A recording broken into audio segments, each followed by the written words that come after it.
Have you ever found yourself at the checkout online or in a store and wondered, wait, why did I pick this one?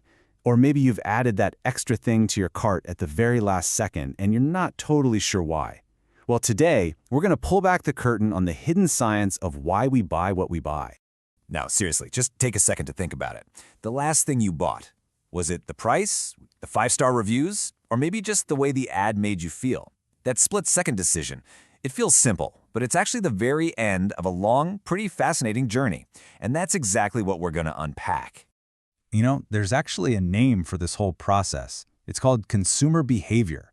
And it's not just about that final click, not at all. It's the entire story, from the moment you realize you need something, to searching for your options, picking a brand, using the thing, and even telling your friends about it later. It's an entire field of study dedicated to figuring out, well, us. Okay, before we go any further, there's a quick but really important difference we need to get straight. Are you a consumer or are you a customer? They sound the same, but they're not. See, a customer is the person who buys the product. The consumer is the one who actually uses it. The perfect example? A parent buying chocolate for their child. The parent is the customer. They're the one paying. But the kid, they're the consumer. And for marketers, that's a huge deal. They have to appeal to both, but in completely different ways. So that's kind of our side of the story. But what about the business side of things? Well, for decades, it has all revolved around a pretty simple, classic framework that marketers use to get our attention. They call it the 4 Ps: product, price, place, and promotion. This is marketing 101, really. It's all about designing the right product, setting a competitive price, making sure it's available in a convenient place, and then creating a compelling promotion to let you know it even exists. Seems simple enough, right? But the real magic isn't in the toolkit itself. Nope. The magic is in how we react to all of it. So the trick is to flip those 4 Ps around and look at them from our perspective. It's not about the promotion they create, it's about how we respond to that ad. It's not about the price they set, it's about how we react to a massive sale like the big billion day. It's about how we judge a product's quality and where we actually prefer to find it. This right here, this is the bridge between what companies do and what we decide. And this is where it gets really, really cool. Because our reactions, those decisions we make, they are not nearly as logical or as rational as we like to think they are. There are these powerful, unseen forces at play, happening inside our own minds. In fact, a ton of neuromarketing research shows that the vast majority of our buying decisions are made unconsciously. You see, our brains are kind of lazy. To save energy, they love to take shortcuts. And the thing is, these shortcuts are predictable, which means, of course, that marketers can use them to gently nudge us in a certain direction. Let's break down some of these mental shortcuts, because you've seen them all. First up, anchoring. You see a price tag that says, was $5,000, now $2,500.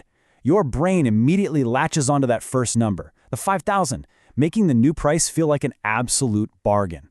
Then you've got scarcity. This is the engine behind our FOMO, right? That little message, only 2 left in stock, it creates this sudden urgency, pushing you to buy now before it's gone. And of course, there's social proof. You see a product with thousands of positive reviews, and your brain's shortcut just goes, well, if everyone else loves it, it must be good. We are just hardwired to trust the crowd. But you know, there's a very clear line. When these persuasive little nudges cross over into being deliberately deceptive, they're called dark patterns. And you really have to watch out for these. Think about that subscription that's super easy to sign up for, but when you want to leave, the cancel button is buried 5 menus deep. That's a classic roach motel. Or how about when a pop-up says something like, no thanks, I don't want to save money, to make you feel guilty for clicking no. These tactics are designed to trick you, plain and simple, and they just destroy our trust.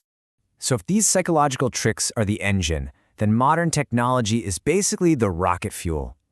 The digital world has taken all these principles and put them on steroids, creating this massive global laboratory for studying and influencing our behavior. Get this number, it's pretty staggering. 50%. Recent research shows that half of all market growth today isn't driven by new inventions or economic changes, it's driven by shifts in our behavior, what we search for, what we post, what we watch. This is exactly why companies are so obsessed with tracking every single click we make. And this chart just shows you how dramatic that shift has been. Check out this data for India. Shopping only in physical stores has been cut in half. Meanwhile, omnichannel shopping has just exploded. That term just means we're blending our digital and physical worlds together. You know, you browse for shoes online, then you go to the store to try them on, but then you pull out your phone right there in the store to buy them on the app because you've got a coupon. That seamless experience is what we all expect now. The engine driving this whole new reality? It's artificial intelligence. AI is what makes something called hyper-personalization possible. So forget about marketing to big groups of people. We are now in the era of the segment of one, where the entire shopping experience, from the ads you see to the products recommended, is tailored specifically and uniquely to you. And for the companies that get this right, the payoff is just massive.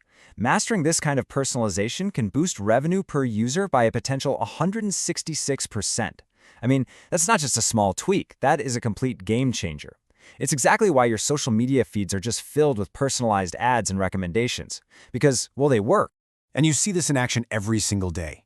You know how Netflix just seems to know what show you'll want to binge watch next with almost scary accuracy? That's AI. And when you go on Amazon and the homepage looks totally different from your friends, that's AI too. It's constantly working behind the scenes, learning from every little thing you do to predict what you'll want next, sometimes before you even know it yourself. So after hearing all of this, it might feel a little like we're just puppets in some giant marketing scheme. But I actually want to reframe that. All this knowledge isn't just a tool for them, it's actually a superpower for you. It's true. Because understanding the playbook is really a form of modern literacy. When you know about anchoring, you can spot it a mile away. When you understand scarcity tactics, you can take a breath and ask yourself, do I really need this, or am I just reacting to that countdown timer? This awareness is what gives you back control. And here's the really fascinating truth of it all. While marketers use all these little tricks, what really builds loyalty in the long run is something much deeper. We want companies that share our values, on things like sustainability or ethics. We demand good service, convenience, and the freedom to shop on our own terms. We want customization that actually feels helpful, not creepy. In the end, price is just one small piece of a much, much bigger puzzle. So I will leave you with this one question to think about. Now that you know the playbook, now that you can see some of the invisible strings, the next time you make a purchase, will that choice be a reaction, or will it be a conscious decision, one that is truly and completely your own? Something to think about.